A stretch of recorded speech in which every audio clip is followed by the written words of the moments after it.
Everton have just beaten Nottingham Forest 1-0 at the City Ground today. And the last team that can say they did that is Newcastle United, all the way back in November 2024.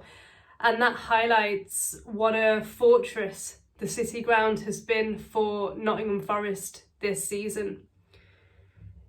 In recent weeks, they've beaten Manchester United there, Man City. They had that amazing 7-0 win against Brighton there too. And so what Everton have achieved today is an anomaly, and I'm very proud of the performance that they put in. Starting off with the lineups, both teams went with a 4-2-3-1. But the two players that I was delighted weren't starting for Forest. First of all, Elanga, the obvious. He had a knock in Forest's game against Villa, so I understood that he wasn't starting. But in midfield, Yates, Forest captain, and Dominguez was in instead of him, alongside Anderson. And right from minute one, really, Gay and Garner had the better of the Forest midfield today, and that was really the backbone of why Everton was so dominant and frankly stopped Forest playing as well, because they still had Gibbs-White, Hudson-Odoi, Chris Wood back from injury, Jota as well. You know, at this point in the season, Forest aren't there by fluke. They're not third and fighting for Champions League football this late on in the season by fluke. They still got some very good players. But I was delighted with the way that Everton and David Moyes set up today. You can pretty much pick our team now, which is a nice thing as well. It's a very stable starting 11. It was a Pickford in goal, O'Brien, Tarkowski and Branthwaite, Mikalenko in defence, Gay and Garner, as I mentioned, and then Harrison, Doucouré and Giai and Breuer favoured this time. And by like the 10 or so minute, I thought we'd done okay. But Forest was still looking dangerous on the counter, as they are in every game. There were a couple of off-the-ball incidents, one with Branthwaite, one with Murillo as well. And then after that, Doucouré got booked because the referee wanted to put a stop to it. And in the 23rd minute, Ndiaye had our first shot on target. But I was really surprised at Forest.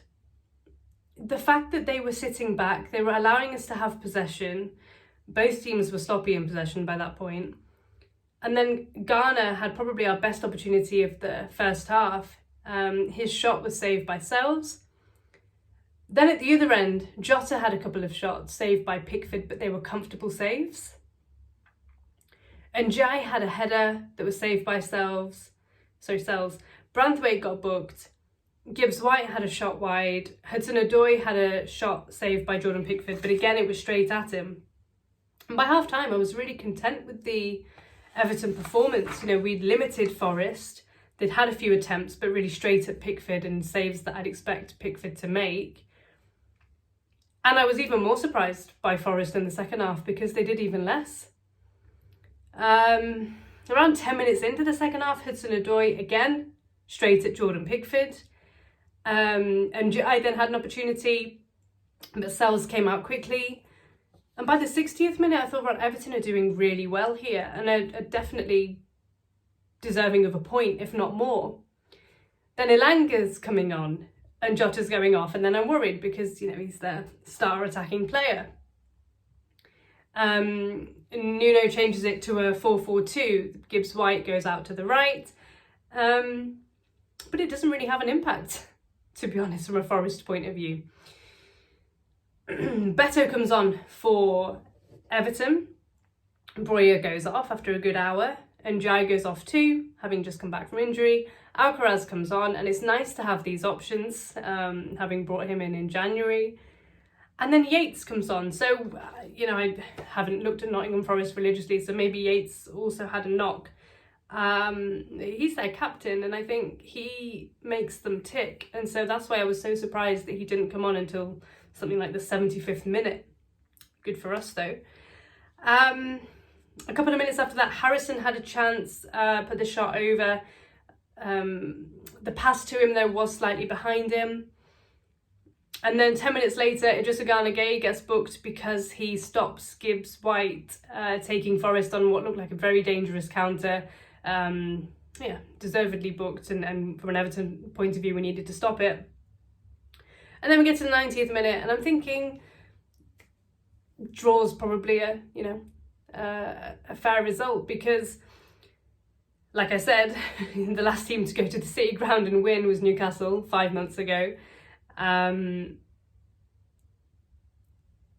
we hadn't taken our chances, and Forest hadn't really threatened us in the second half, so I thought, okay, a point's fine.